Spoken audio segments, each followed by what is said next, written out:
Bonjour et bienvenue dans cette édition avec notre invité Michel Colleux de l'association d'Astume. Nous revenons sur la reconnaissance mondiale du Fest-Noz. Cette fête bretonne fait désormais partie du patrimoine culturel immatériel de l'UNESCO. Mais tout de suite, le point sur l'actualité de ce jeudi 6 décembre 2012 dans le Finistère. S'agit-il d'un accident ou d'un acte criminel? Toujours pas de réponse après le tragique incendie qui s'est déclaré mercredi soir à Plouescat au lieu-dit Cardreux. Le père, la mère et les deux petites filles d'une même famille ont été retrouvés morts à l'intérieur de la maison. Ce jeudi, les corps étaient autopsiés. Des experts étaient aussi sur place pour tenter de découvrir les raisons du drame. La mère, institutrice, travaillait à l'école Notre-Dame de Lourdes à Tréfla-Ouénan où les deux petites filles du couple âgées de 11 et 8 ans ont été scolarisées. Une cellule psychologique qui a été mise en place pour ce jeudi dans l'école. Le ministre chargé des Transports, de la Mer et de la Pêche, Frédéric Cuvillier, était en déplacement dans le Finistère ce jeudi. À Concarneau, il a visité les installations portuaires avant de rencontrer les acteurs de la pêche au Guilvinec. Le point sur cette visite avec Pierre-François Vatras. La visite finistérienne de Frédéric Cuvillier a commencé sur le port de Concarneau, un port vieillissant. Certains équipements ont 50 ans, mais la modernisation coûte cher. La Cornouaille est un peu oubliée par les différentes collectivités, quelquefois extérieures, parce que nous ne bénéficions pas, dans le cadre de restructuration de la marine ou de l'armée, des aides européennes dont ont bénéficié nos collègues. Donc, les chefs d'entreprise de Cornouaille se battent seuls. Ils sollicitent bien sûr les collectivités locales, mais aussi l'Europe pour obtenir suffisamment de finances pour mettre aux normes tous ces équipements. La mise aux normes des installations du port est nécessaire pour les chantiers de Piriou par exemple. Cette entreprise s'est récemment associée à DCNS. Elle devra bientôt construire des navires militaires à vocation civile. De ces hangars sortent déjà des chalutiers. À Concarneau, 1800 emplois sont issus des chantiers navals et de la pêche. La France qui a le deuxième domaine maritime mondial, bien sûr grâce aux Outre-mer, importe 80% des produits halieutiques. Ce n'est pas une fatalité. Donc la pêche et la transformation et la filière, notamment en aval, a des débouchés qui sont réels. Le ministre est allé à la rencontre des pêcheurs au Guilvinec. Il demandera une hausse des quotas de pêche lors du Conseil des ministres européens le 18 décembre prochain. Ce jeudi, Brest Métropole Océane accueillait deux nouveaux salariés engagés grâce aux emplois d'avenir. C'est l'une des mesures phares de François Hollande pour faire baisser le chômage chez les jeunes. Les emplois d'avenir s'adressent particulièrement aux 18-25 ans sans diplôme et venant de quartiers défavorisés. Frédéric Lorenzon a rencontré l'un des tout premiers signataires. C'est l'heure du goûter pour les petits de la crèche de l'Europe à Brest. À la manœuvre, Sony, 22 ans. Le jeune homme n'a pas de diplôme de puériculture, mais il vient d'être embauché par la crèche pour une durée de 3 ans. C'est l'un des premiers emplois d'avenir du Finistère. Je vois un travail à temps plein, c'est un peu une sécurité quand même. Et surtout de l'expérience dans le milieu en fait. Parce que je peux l'exercer je peux exercer un poste dans une crèche sans pour autant avoir de diplôme qu'il me faudrait normalement pour travailler dedans. Titulaire d'un BEP d'électronique, Sony n'a jamais souhaité travailler dans cette branche. Il a déjà effectué un contrat dans une école. S'occuper des enfants le motive et l'emploi d'avenir lui ouvre des perspectives. Je me suis inscrit au CAP Petite Enfance. Je vais passer en juin en candidat libre.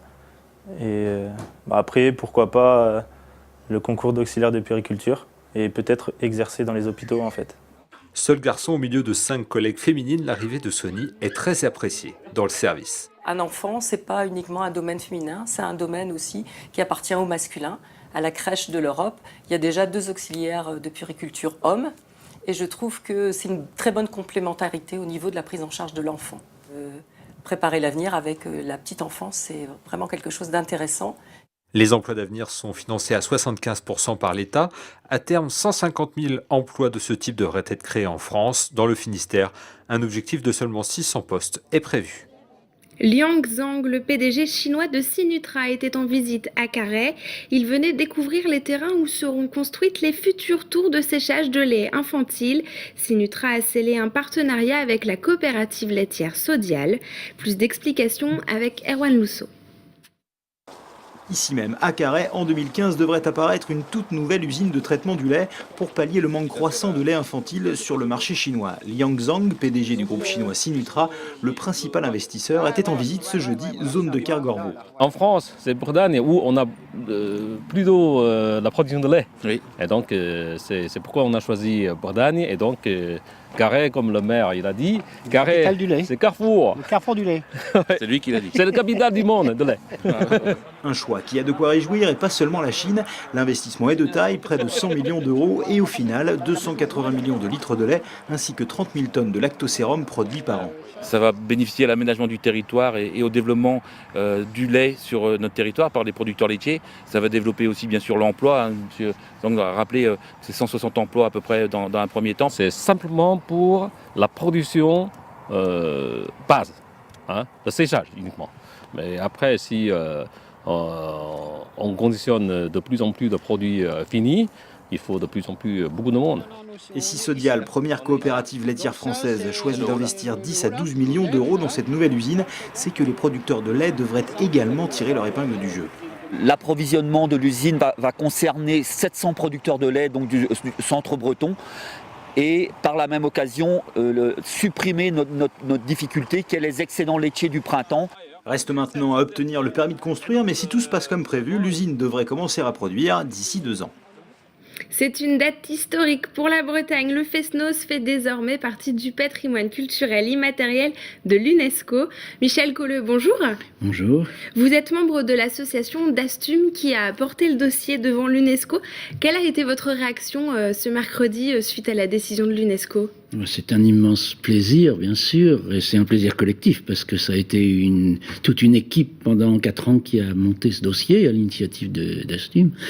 Et de voir qu'un aspect de l'art de vivre de notre région est reconnu comme un des grands points culturels internationaux, c'est placer la Bretagne à sa juste valeur. Pourquoi est-ce qu'il y a 4 ans, ce groupe a décidé de demander cette inscription à l'UNESCO ?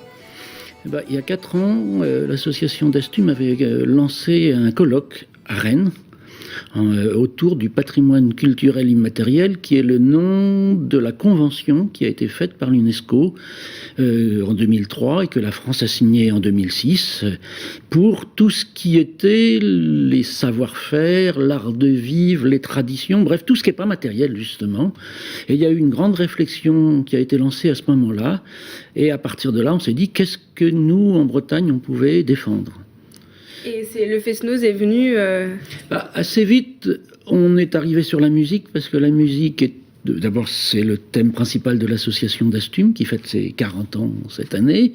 C'est aussi un des aspects de la culture bretonne qui porte les autres. Souvent, elle a été un petit peu en avance sur son temps.